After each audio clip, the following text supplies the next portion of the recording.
As Chief Faculty Marshal, I now declare this inauguration officially open.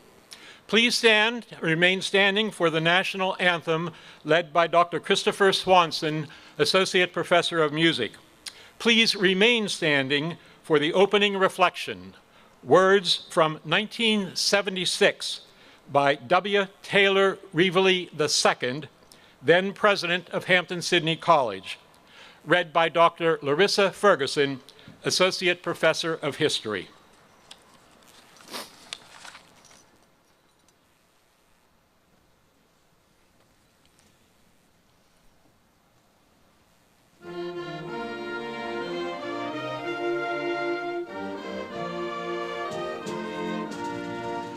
Oh, say, can you see by the dawn's early light what so proudly we hailed at the twilight's last gleaming, whose broad stars and bright stars through the perilous fight o'er the ramparts we watched were so gallantly streaming, and the rockets' red glare, the bombs bursting in air, gave a proof through the night that our flag was still there.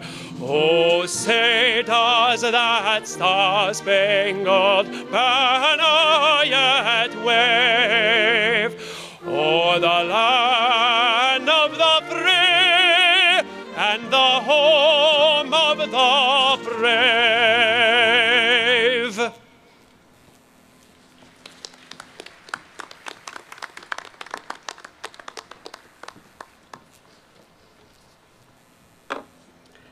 Is there a proper time for a celebration of beginnings?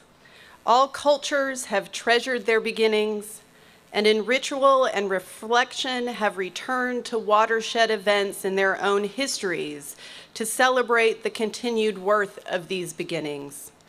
Everyone loves the new. The first flower of spring and the first snow of winter bring annual excitement and joy. Who cannot recall the thrill of seeing a little baby, of finding a new friend? Assuredly, we cannot be leaders in today's world and blindly hang on to the past. The past can be time's dead hand clutching the present to mold it like itself. It can be forgotten, but the past must be a spring from which flow life and vitality. Make our present a past which brings fulfillment to the future.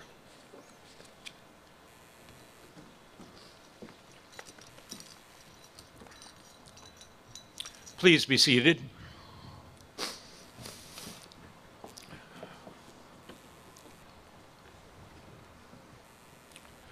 We are fortunate to have here with us today, among many dignitaries, our former president, Henry Willett, and also fortunate to have with us President Christopher Howard of Hampton-Sydney College, our neighboring institution, founded in 1775. Thank you, President Willett and President Howard.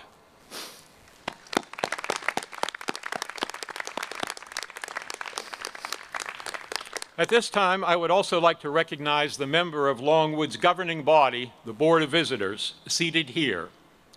Ms. Mary Ann Radcliffe, Rector, Dr. Judy Lynch, Mr. Ronald O. White, Dr. Edward Gordon, Mr. Stephen L. Mobley, Ms. Colleen Margoloff, Mr. Thomas Johnson, Mr. Brad Schwartz, Ms. Shelby Walker, Mr. Lacey Ward, Jr., and the Honorable Robert W. Wirtz, Jr.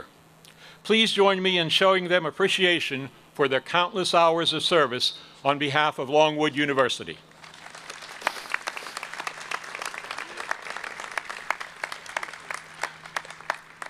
We also extend our prayers and regards to Mrs. Jane Maddox of the Board of Visitors. Mrs. Maddox chaired the national search for our new president, along with Professor of English Derek Taylor, vice chair of the committee.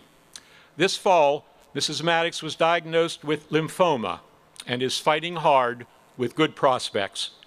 We know her prayers and regards are with us on this afternoon, and we send all our best to her. It is now my privilege to introduce to you the Honorable Gerald H. Bliles, who will preside over this ceremony, the 65th Governor of the Commonwealth of Virginia and an honorary alumnus of Longwood University, having been conferred an honorary doctorate in 1986 for outstanding merit in public service during his career and administration. Governor Bliles.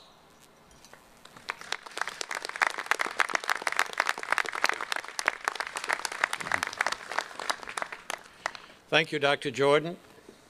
Distinguished guests, ladies and gentlemen, it is an honor to be with you here today as Longwood, Virginia's third oldest public university, celebrates its 175th anniversary year and inaugurates its new president.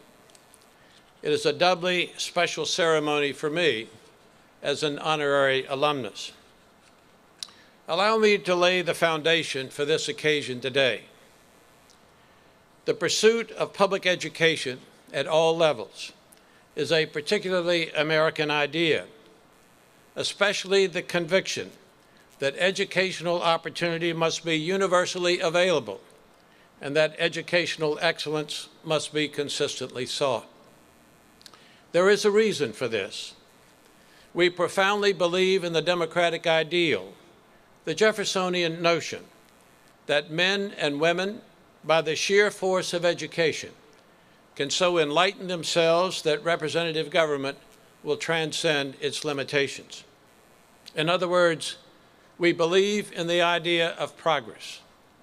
We believe that by the power of our own minds, we will make our society advance indefinitely into the future.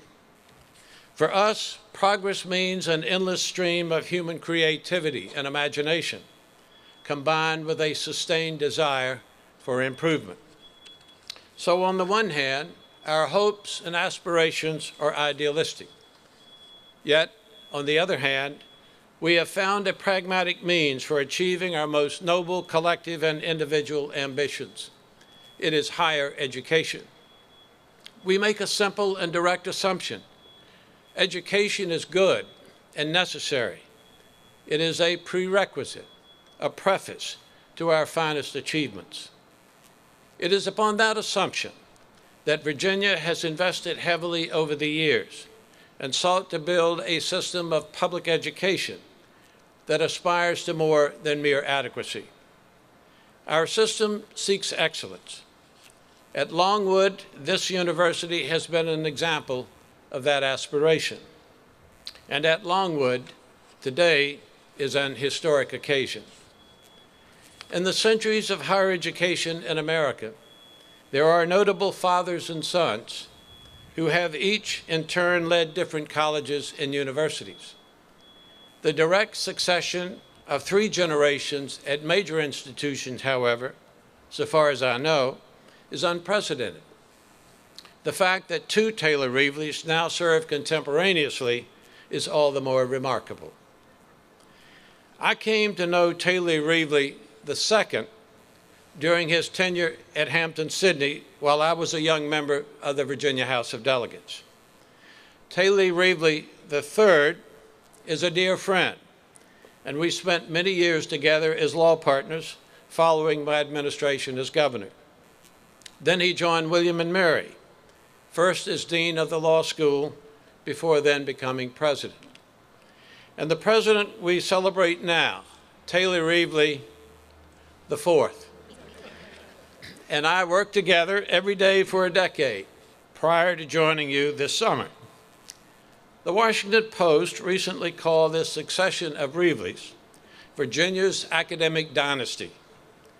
In the Chronicles of the Commonwealth, Taylor Reveley is a name that will long connote strength of character and mind.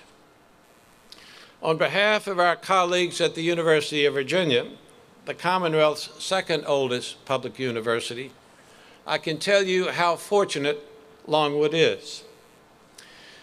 Taylor IV and I at UVA's Miller Center, and before that at Hunt and Williams, have worked with many of the country's leading figures on many of the greatest governance challenges America faces. The vexing challenges of debt and deficits, foreign policy in Asia with the rise of China, transportation policy at home, the shifting landscape of journalism, the war powers of the President and the Congress, to name just several.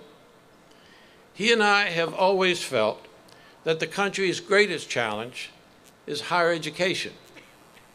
We have focused so much effort on that through the years, with leading figures as well.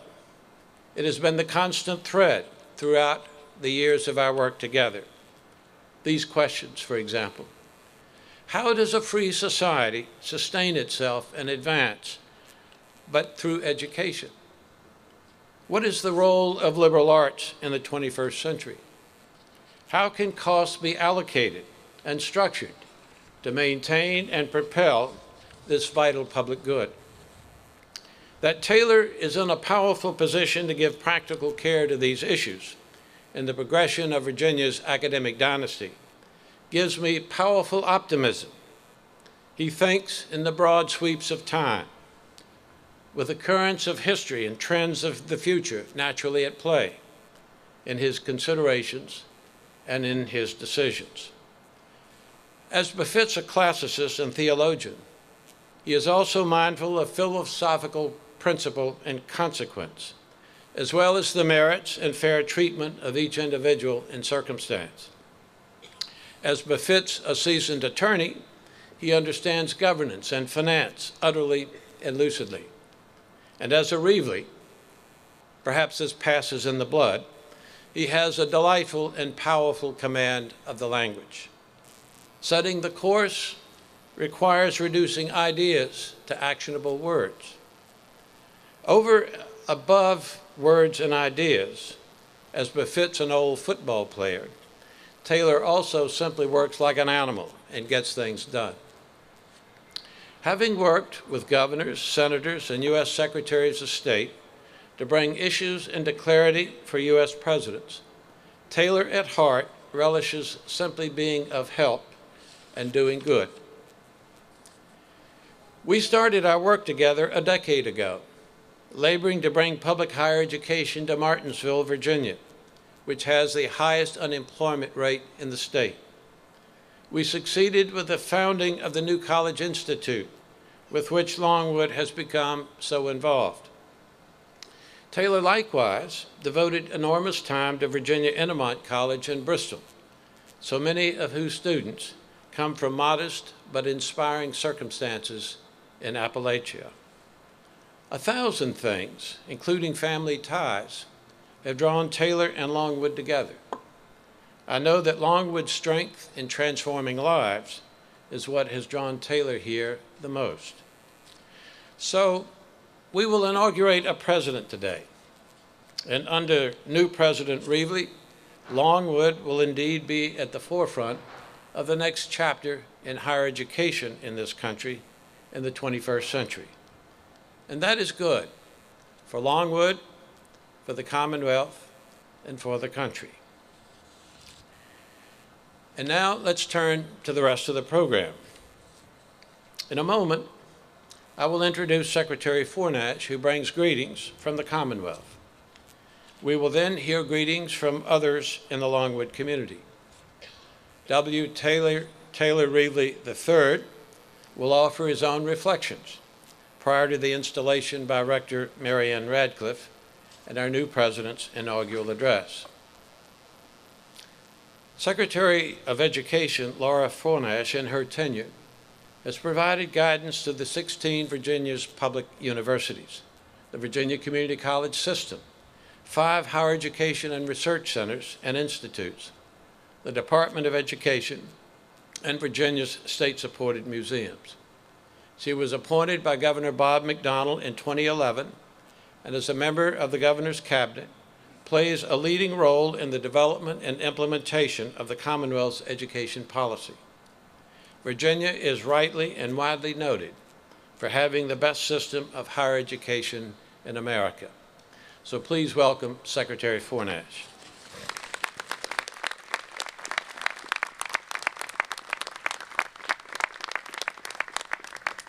Well, good afternoon. Thank you, Governor Blouse, for that kind introduction. I am delighted to be here today on behalf of Governor Bob McDonnell, and I'm honored to participate in the formal installation of Mr. W. Taylor Reveley IV as the 26th president of Longwood University. Over the past 6 months, the governor and I have enjoyed getting to know President Reveley. And I'm not sure if he received hands-on training from his father or if it was just his instinct, but President Reveley knew to come to Richmond in the first few weeks of his tenure to begin educating us on the priorities of Longwood University. And that means asking for money. I was impressed with his quick sense of the opportunities of the student and the regions where focus was needed to ensure that students who begin their education at Longwood complete their degrees and find opportunities to serve this and other communities. With his diverse background and family ties to the institution and region, President Reveley brings experience, knowledge, and passion for building academic success, for strengthening the university's role in the regional economy. It takes a strong, innovative leader, and I should probably also add a good fundraiser, to become a college president in the 21st century. President Reveley is the ideal candidate to lead the university through the challenges facing higher education in the state and in the nation. He has enjoyed a front row seat as Longwood has grown from a college into a university and serves to inspire and enable students to make positive changes in the Commonwealth, nation, and world. In 2014, Longwood University will celebrate its bicentennial. That's 175 years of developing citizen leaders.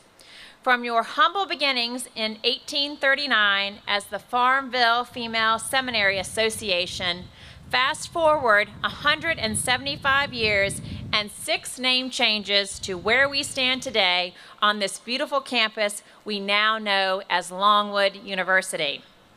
As one of the oldest public higher education institutions in the Commonwealth, Longwood has played an integral role in providing access to post-secondary education for thousands of Virginia citizens. As you may know, increasing access to higher education has been a hallmark of the McDonnell administration through a partnership with the General Assembly, the business community, and our public and private higher education institutions. Governor McDonnell often says, to get a good job, you need a good education. Every Virginian deserves the opportunity to access higher education and pursue their dreams.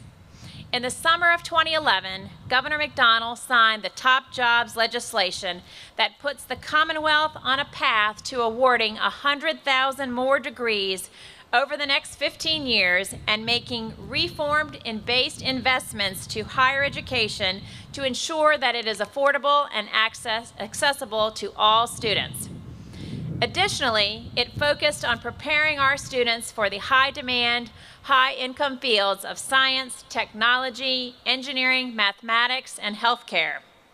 Just over 2 years later, I am thrilled to report that Virginia is going to meet this goal ahead of schedule, thanks in part to programs and initiatives at Longwood University. President Reveley has a strong vision for Longwood that will lead this university to an even brighter future and will ensure we meet the Commonwealth's goals for higher education. I know President Reveley will build an environment where students, faculty, and staff can thrive, where knowledge meets curiosity, where innovation meets application, and where talent meets opportunity. In closing, we look forward to working with President Reveley, Rector Radcliffe, and the faculty and staff. Today is a day to celebrate a new chapter in the history of this very special university. And I am so honored to be here today with you to play a small part in this exciting day. Again, congratulations, President Reveley.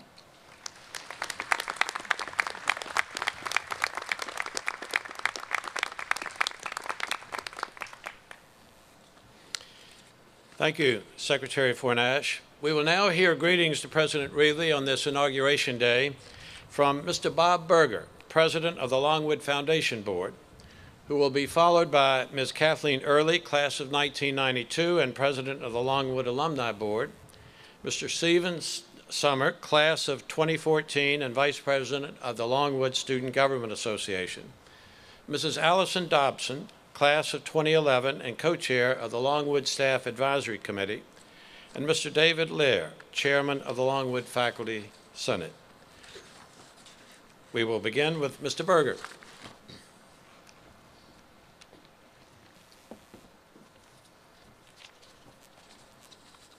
Governor Belial's distinguished guest, both Presidents Reveley, and ladies and gentlemen, it is indeed my pleasure to be a part of this event at Longwood today as we celebrate the inauguration of the 26th president of this great institution in its 175th year. Just as many of you here, my family has very deep-rooted ties to Longwood. My Aunt Libby was a professor of natural science for 38 years, and she often brought both my sister and me with her to campus on many occasions, whether it was to meet with students, to take swimming lessons here, to attend hockey games that she refereed, to go on astronomy field trips up at Longwood Golf Course. That was one of our favorite things to do. And the list goes on and on. My mother was a graduate and loved working in the library here for almost 20 years. My wife Linda is a 72 grad, as are several more family members. All of us have seen the incredible contributions that Longwood has made to the local economy, to this community, and how it has enhanced the quality of life for this entire region. And I know all of us are very proud of the tremendous strides that Longwood University has made in turning out citizen leaders year after year after year. On each return visit to campus as a member of the Longwood Foundation Board, I am always amazed to learn about the new programs that are going on here and to witness firsthand the excitement of our students and our faculty as they describe these programs to us. So I take great pride in welcoming you on this, another momentous occasion in Longwood's rich history. And on behalf of the Longwood Foundation Board, I welcome you, President Reveley, and I pledge to you my support and that of the Foundation as we continue to work together for the good of this great university that we all love. Thank you.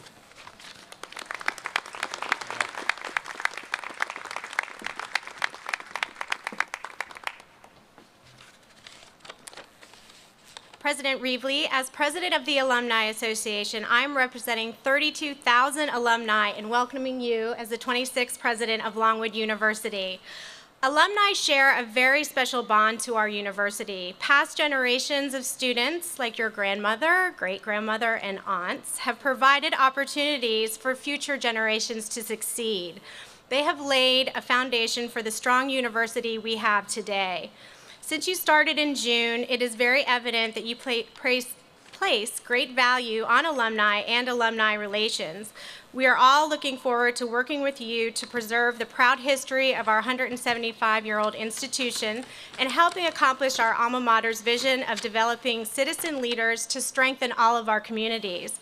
President Reveley, on behalf of the alumni body, we welcome you, our new First Lady Marlowe, and your children, Quentin May, to Longwood. Congratulations.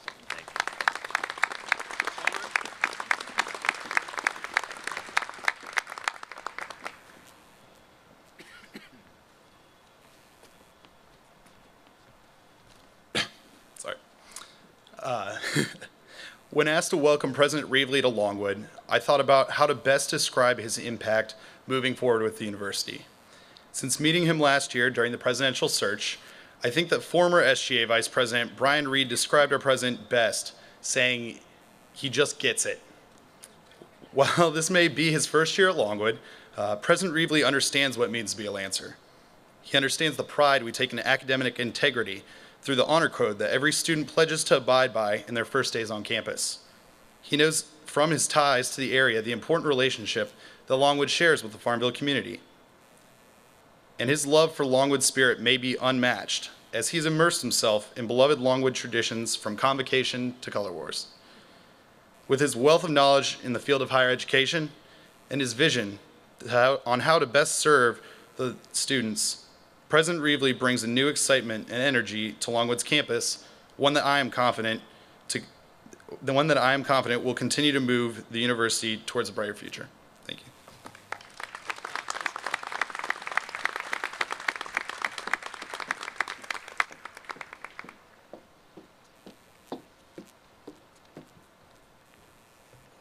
Honored guests and fellow Lancers, it is with incredible pride that I stand before you today at the inauguration of Longwood's 26th president, W. Taylor Reveley IV. As co-chair of the Staff Advisory Committee and on behalf of Longwood's selfless classified, wage, and AP staff, I would like to officially welcome you, President Reveley, to our beloved university.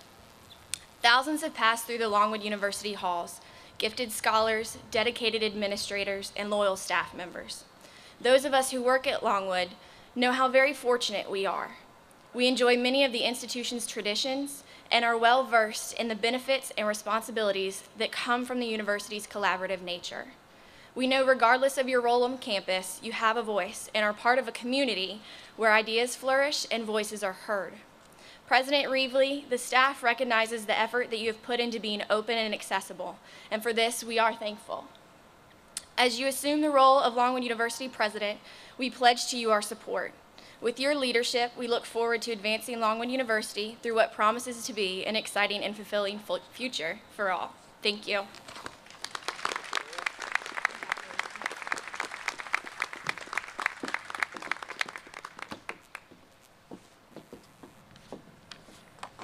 Greetings. It's tempting at formal events such as this to make grandiose proclamations about the future. As well-meaning and sincere as they are, to me they seem a bit premature, particularly at events such as this that mark a beginning of a new era. I'd like to avoid such statements and focus instead on what I've and other faculty have seen over these past few months. During this time, I've had several opportunities to work with President Reveley. The first occurrence demonstrated his open-door policy nicely. My request for a few minutes of his time led to over an hour's worth of discussion in which his passion for big ideas, keen intellect, level-headedness, and vision were on full display. And as productive as those meetings were, I enjoyed immensely our more casual conversations, where his humor and good-naturedness shone through.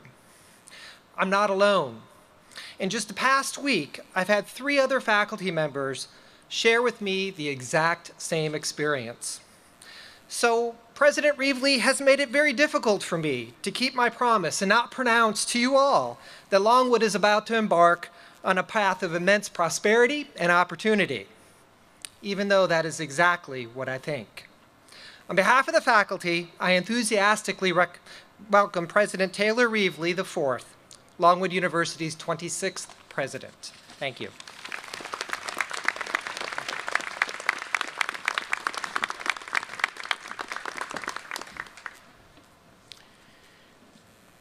We will now hear reflections from a proud father, W. Taylor Reveley III, president of William and Mary, the Commonwealth's oldest public university and the second oldest institution of higher education in the nation, dating along with Harvard to the 17th century. This is a day when we are mindful of history. Mr. Reveley.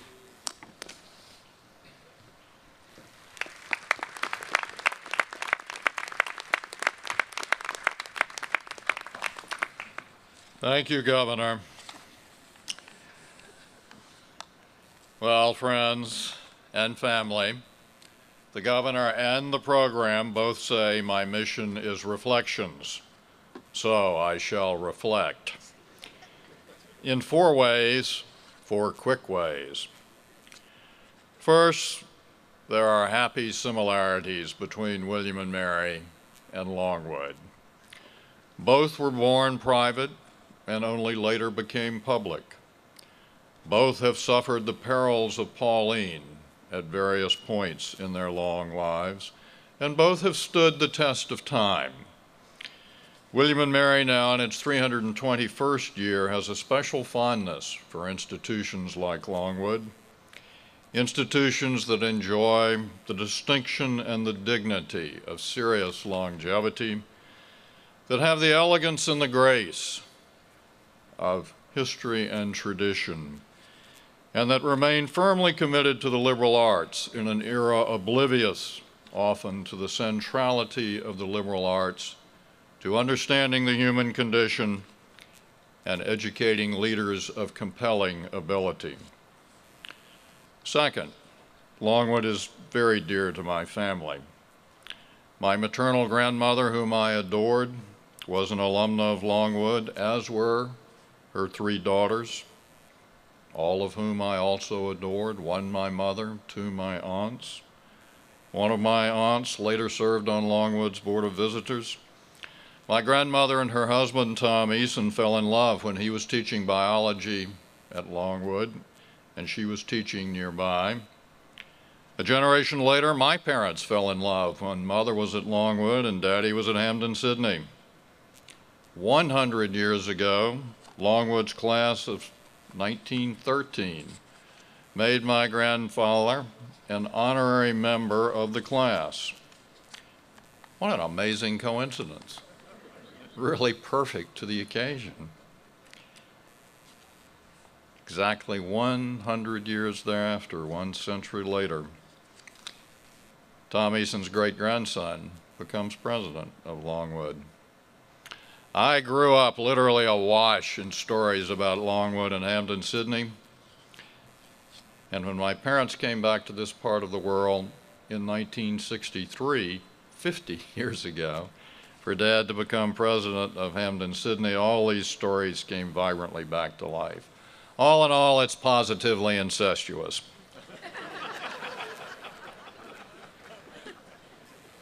Third, it's always fun to see one of the offspring go into the family business. And being Taylor Reveley does these days seem to entail becoming president of a school in Virginia. When son Taylor was picked by Longwood, I did say to him that he needed to start using his numeral, the 4, since I, another variant of Taylor Reveley, am still alive and kicking, and am already accustomed to being openly and notoriously known as Taylor Reveley. And while without question, son Taylor is much bigger, younger, better looking, I got here first. And anyway, I'm prone from time to time to say outrageous things that he wouldn't want people to think had slipped off his innocent young tongue. Fourth reflection. Parents as a species have all sorts of advice for their children that they really, really want to impart. But once the kid leaves the nest, parents learn it's better, as a rule, simply to stuff it, to keep it to themselves. Thus, I have tried not to share any advice with President Reveley simply because he's my child. But every now and then he does ask for my thoughts about one thing or another. And when he was thinking about whether it made sense to want to be a college president, he asked me what the job's like.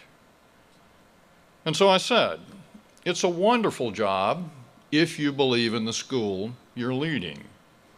When you get up in the morning and peer in the mirror, you don't have to wonder whether what you're going to do that day matters. You know it's going to matter. The only question is for good or for ill. And when you are, in fact, at the top of your game, you can do serious good for an important institution. You can help it seize its opportunities, surmount its difficulties, rise to ever greater heights. You're rarely bored because the pot is always boiling, and you're certainly given every opportunity to work like a dog. The job's relentless. Like the Energizer Bunny, it just goes on and on. And this does remind me of the college president who was really feeling the pressure, found himself under a lot of stress. He called a wise friend and asked, how do I get some relief? The friend urged him to start running 10 miles a day. A month later, the president called his friend back to say running 10 miles a day had worked wonders. No more stress. So the friend asked, well, how's the job going? How's the college doing? And the president replied, well, I don't know. I'm 300 miles from the campus.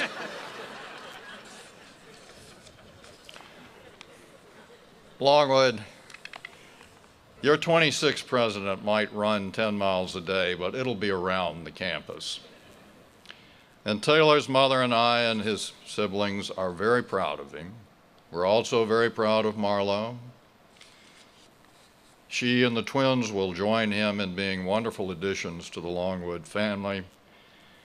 And I must say, Longwood House is in for quite a ride. And to Longwood's 26th president, congratulations and paternal best wishes from the 27th president of William and Mary, who also celebrates you in memory of the 18th president of Hampden-Sydney. I believe you're the right person for the job at this particular moment in Longwood's long life. So keep doing your level best for this grand old institution.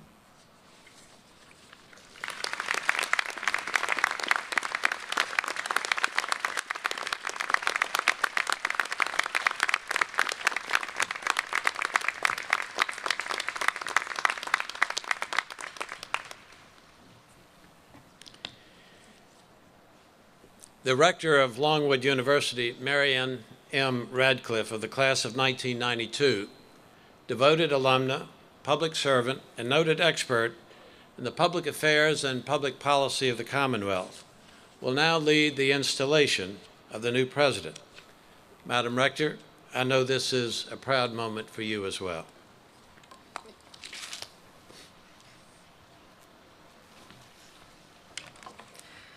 It is now my pleasure to begin the formal installation of W. Taylor Reevely IV. There is a great deal of pressure in choosing a leader. The closer you are to the decision-making, the greater the pressure. It's not like taking a test, although it tests you. And it's unlike running a marathon, but at times it requires that level of perseverance. And it's very different than choosing between door number 1 and door number 2. The pressure is not intense due to the brevity of time you have to make the decision. Rather, the length of time your decision will have impact. Our consultant told the search committee that if we made the right choice, no one would remember us in a year. But that if we made the wrong one, they would never forget us. I am pleased today that we are headed for obscurity. This was not a difficult choice. I suppose the politic thing in some circles would be to say that it was, but that would be untrue. One by one, we reached clarity on this outcome. We got there in very different ways. It was a microcosm of the process the campus and the community have gone through with Taylor and will continue to go through. The great thing about that type of journey is that it renders a destination that is very authentic when you arrive. Maybe it's because of the manner in which he listens. It could be because with him, almost nothing goes without notice, in a world where that is very rare. Some were struck by his reflective understanding of the value of a liberal arts education, or the meaning of the words citizen leader. The first time he entered the room with us, there was a sense of calm. I felt it in that room, I felt it within myself, and I have observed it during each interaction with Taylor since that day. We are all in a hurry. Taylor's not. He has a vision. He holds the long view in a way that is unparalleled. It is something he can articulate and illustrate in such a manner that at times you can almost physically see it. His interview with the Board of Visitors was something that, in retrospect, we wish we had recorded. His deep understanding of our questions and his answers, punctuated by his infectious laughter, had a very special quality. The immediate relationships and trust transcended the time and place, providing comfort that the aptness of this leader would endure. He doesn't have all the answers. There are no panaceas in higher education today, as they say. We are all going to have to work together to navigate the waters ahead and work hard. But to really succeed, you have to know who you are and what you aspire to be. From the very beginning, he understood us. And somewhere, deep down, he was already a part of us. Our patron saint, Joan of Arc, has a very famous, often abbreviated quote attributed to her. "I am not afraid, for God is with me. I was born for this." Now that quote is a little bit melodramatic if you are not a woman leading men into battle in 15th century France. But sometimes there is a sense of knowing someone is meant for something.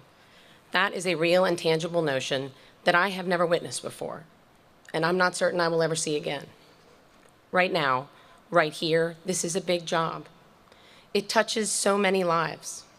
People who remain here and broaden minds and prepare students for the future, their own future, our future, and people who leave here and go out and do the same thing in thousands of other places, touching the hearts and minds of our smallest citizens and our oldest, and thousands in between, in ways no marketing flyer or website or statistic can possibly capture. It's something you have to have inside you. It's something that lives in our faculty and our staff, and it lives in Taylor Reevely. This can be our moment. It's up to all of us. The time has arrived that we need to turn toward the future. We need to grasp that while honoring our history and traditions, we can begin to see what is before us. Now we must focus on what we are capable of achieving and of what we are being called to do together. President Reevely, will you come forward and join me next to the podium? Taylor Reevely, the Board of Visitors has chosen you as president of Longwood University. Yours will be the privilege and responsibility of leading Longwood University to the fulfillment of her great promise for years to come. Please repeat after me. I, Taylor Reevely, do solemnly swear I, Taylor Reevely, do solemnly swear that I will faithfully commit myself to the mission of Longwood University, that I will faithfully commit myself to the mission of Longwood University, that I will serve the Commonwealth of Virginia with integrity, vision, and wisdom, that I will serve the Commonwealth of Virginia with integrity, vision, and wisdom, and that I will uphold the values and traditions of the university and that I will uphold the values and traditions of the university and the laws of the Commonwealth and the laws of the Commonwealth to the best of my ability, so help me God. to the best of my ability, so help me God. I'd like to ask my fellow officers of the board, Dr. Judy Lynch and Mr. Ronald White, to please come forward and join me for the presentation of the presidential chain of office.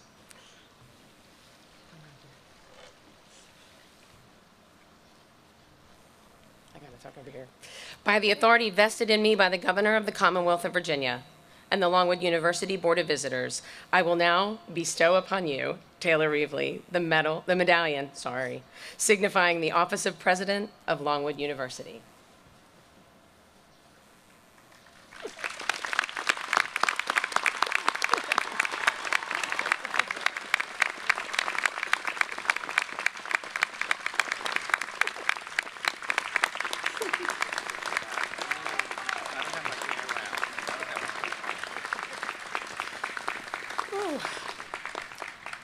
Ladies and gentlemen, I now present our newly inaugurated president, Taylor Reevely.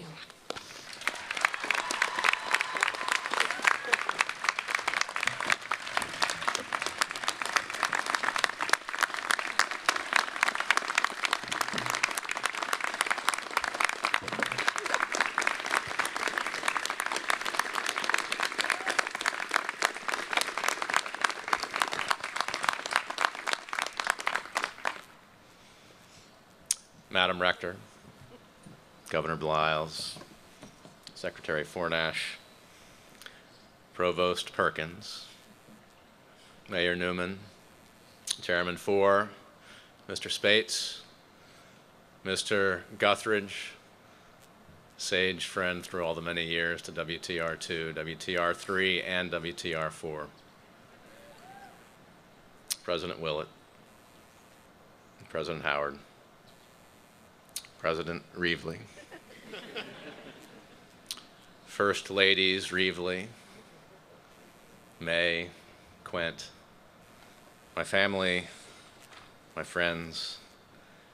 We gather today in the heart of Virginia in the 5th century of this Commonwealth between customary rites of an election and Thanksgiving, celebrating and enduring liberty, even or perhaps especially in an era of gathering clouds in the longest enduring democracy of the world, a liberty rooted in the ideals of education.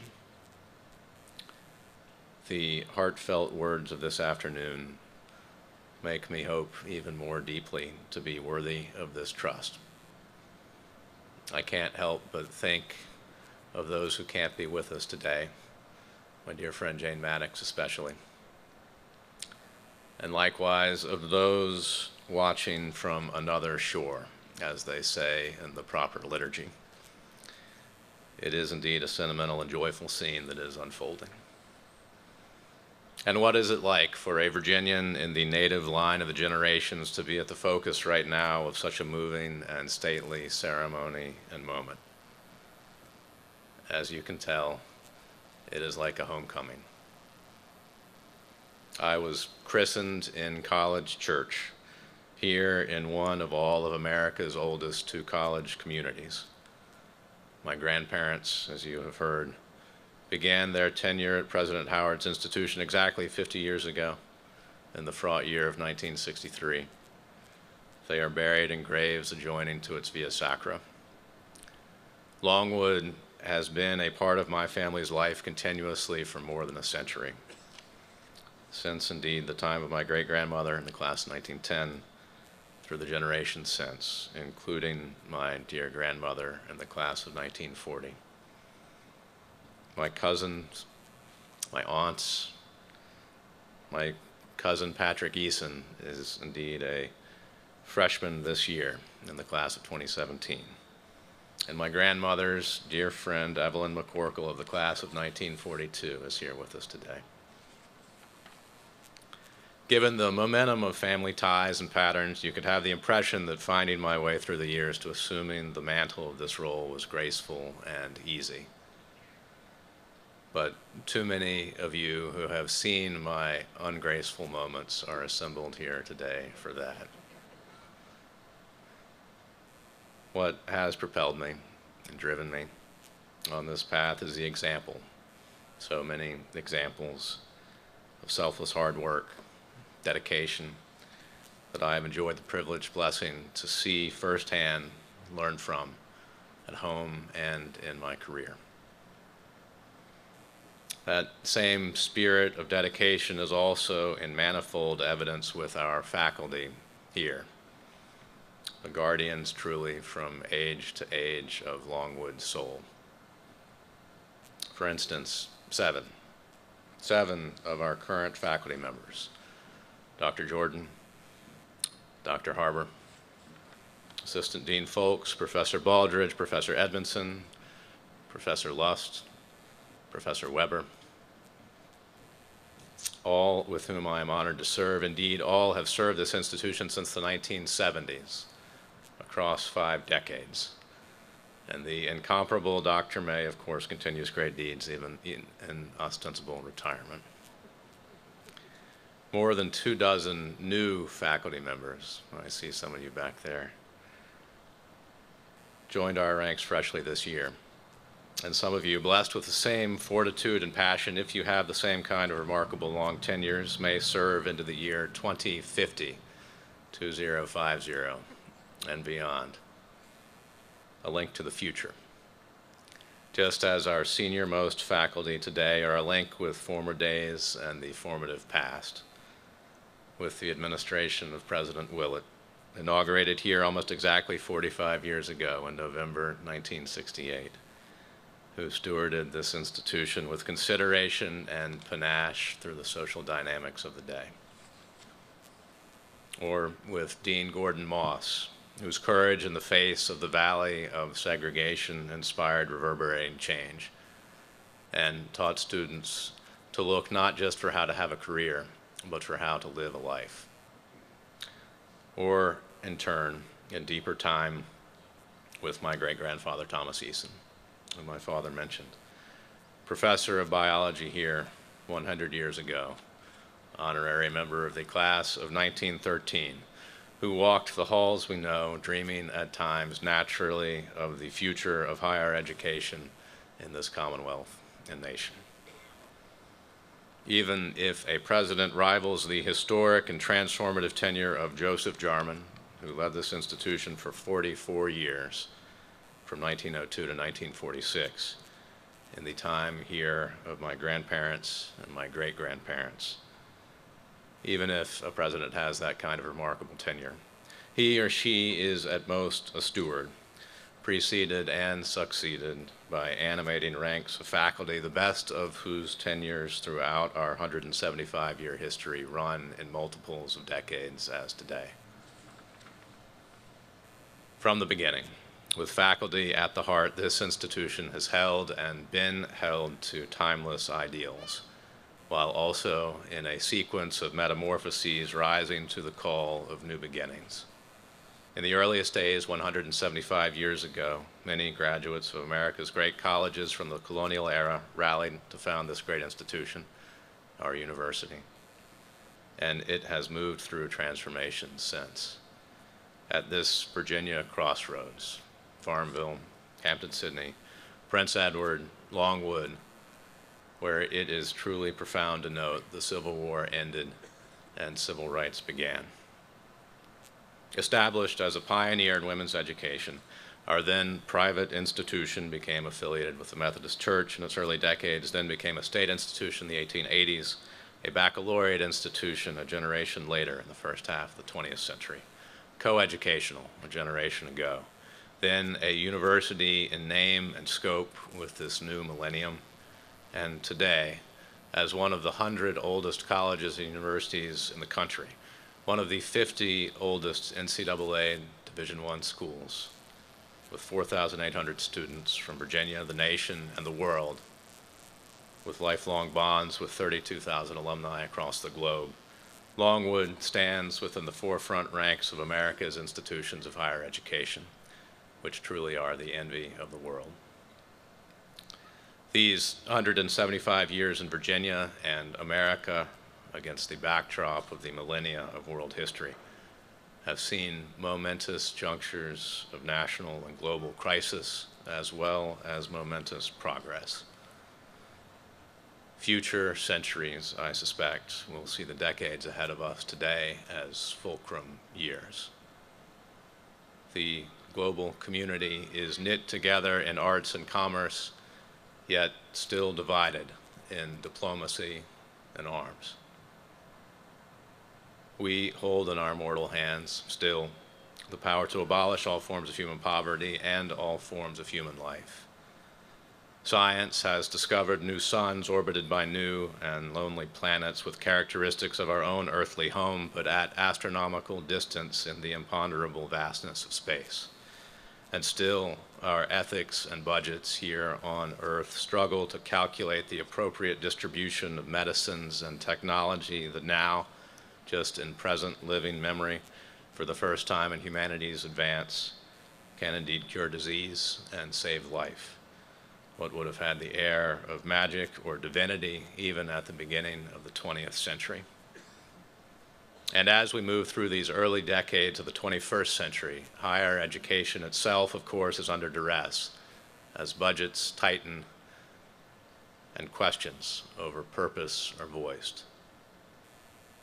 For generations, through the tides of history, Longwood's heritage has been as a teaching college, an institution famed for teaching teachers. Today, we are certainly that and more. We remain one of the best in this country at preparing teachers for that honorable and ancient profession, while also preparing our students for myriad other honorable professions, many of those modeled by our faculty, as well as by our splendid professional staff and administrators. Now, if our faculty are the guardians of Longwood's soul, our staff in full, professional and classified, are its dynamic force, so many with tenures also reaching decades in length. There is never a moment, any hour or day, at any time of any year, when some core or crescendo of our staff are not on sentinel watch in a hum of activity for the common good of our university. One moral imperative of our university community is to increase the compensation of our staff and faculty, stagnant through a stagnant decade nationally. As an institution, we have indeed grown in professional reach, building on teaching teachers. Our even deeper heritage, of course, is the liberal arts. At the founding in 1839, at a juncture before any professional career outside the home was meaningfully open to women, including teaching, our curriculum consisted of music, literature, mathematics, Latin, and Greek. Cicero, writing in a time of peril and growing crisis 2,000 years ago, coined the phrase liberal arts to mean the course of study befitting citizens in a republic, liberal having the same root as the word liberty. Thomas Jefferson, James Madison, Theodore Roosevelt, and Martin Luther King, among so many, have echoed that call for America. At the founding of this institution, as today, our foremost concern was preparing citizen leaders, which is to say people of broad mind, heedful of tradition, eager for progress. We cannot forget how progressive the idea of women's education itself was in the early decades of the 19th century. Of course, in the progress of our republic, 2 generations would pass before these citizens, our alumni, suffragists inspired by the lessons of the liberal arts, would themselves hold the franchise, and more than a century would pass before that franchise was widely shared, and Longwood itself was open to all of drive and ability. My family's history with this institution and with higher education laces through that time. The one advantage I myself perhaps have distinctive from my father and grandfather at their beginnings in this role is the innocence of youth. My own college days are still within the nearer reaches of memory and experience. In that regard, I would like to speak to our students today directly, who truly will bring fulfillment to future years, who carry our long hopes. You know that you ride a tide of history with fulcrum years ahead, and already without the innocence of generations before. In a time with a weather-beaten sense more like fall than summer, though in a country still rich in a way no array of figures can measure. You are the age now of our patron hero, Joan of Arc, at the height of her deeds. Among your first vivid memories at national scale was 9/11. News throughout all the days you know has broadcast the tribulations of terror and war. And in 2008, in the crush of adolescence, you saw the economy crash. And the Great Recession today can seem unending. You know indeed that we live in hard times with a future of vast possibility. With powerful desire, you want to be citizen leaders. You want the guidance, the wisdom of this ancient institution, ordained, maintained as it's been passed from generation to generation, leavened with new knowledge, the liberal arts of citizen leaders. You ask to learn history that will be a guide to the perennial inroads against liberty and to how America might find peace at home. You asked to learn new languages and literature as a guide to our common humanity, to learn the psychology that gives humanizing insight for equity and equality, to learn the dynamic and rhythms of the art that gives peace and challenge to the soul, the finance that unlocks our way from debt and accelerates enterprise, the science that fuels our hope to explore the stars and bring understanding, wonders, and solace throughout this world. You asked to learn the methods of education itself that will lift the generations to come as citizens of this country and citizens of the world. Longwood, in 3 centuries, is the alma mater of citizen leaders. Citizen leaders, you, here and now, joined with the generations running before you and those still yet to run ahead, are the coursing heart of Longwood. Residential liberal arts education is one of the great revolutionary forces in all of history. The 3rd oldest public university in this Commonwealth, governed and overseen by boards of great and good citizen leaders, loved and sustained by faithful and devoted alumni and friends, guarded and propelled by faculty and staff, focused intently on you, is at the cusp of such promise with unshakable purpose. The liberal arts of citizen leaders are for the challenges of free society, perennially the same, perpetually new, as when 2 millennia ago Cicero, in a republic forebear to our own, in an era of gathering clouds, first exhorted the liberal arts. Who is ready to meet the challenge? At 1 century and 3/4, Godspeed and thank you.